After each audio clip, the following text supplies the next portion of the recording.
5,30,000 metric ton ইলিশ হয় চাঁদপুর ঘাটের একদিনের।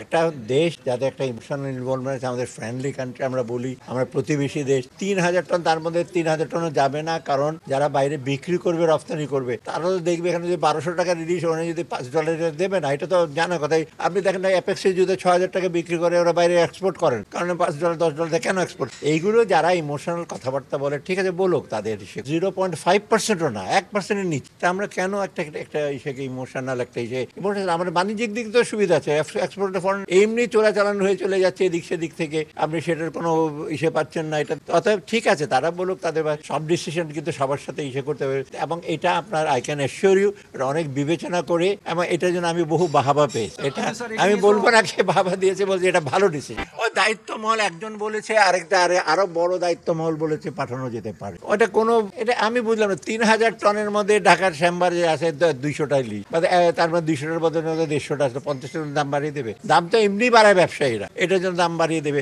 এটা আমি মনে করি এটা ডিসিশন হয়েছে, এটা গ্রেটার ইন্টারেস্ট। হ্যাঁ, কিছু লোকের অসুবিধা হচ্ছে, বাট আমি মনে করি না এটা একটা বিরাট একটা কিছু ক্ষতিকারক। আমার মনে হয় আরো লং রানে আপনার জন্য একটা পজিটিভ। আমরা প্রতিবেশী হিসেবে থাকতে চাই, কোঅপারেশন চাই। ওরা আমাদের কাছে কেন, ওদের পেঁয়াজ আসছে না সস্তা দরে, মানে মানা করে দেন না কেন, পেঁয়াজ খাবেন? এগুলি তো ইমোশনাল কথাবার্তা বলে লাভ আছে। ওদের পেঁয়াজের ডিউটি কমিয়ে দিয়েছে, বিরাট ডিউটি কমিয়ে দিয়েছে, পেঁয়াজ তো আসছে।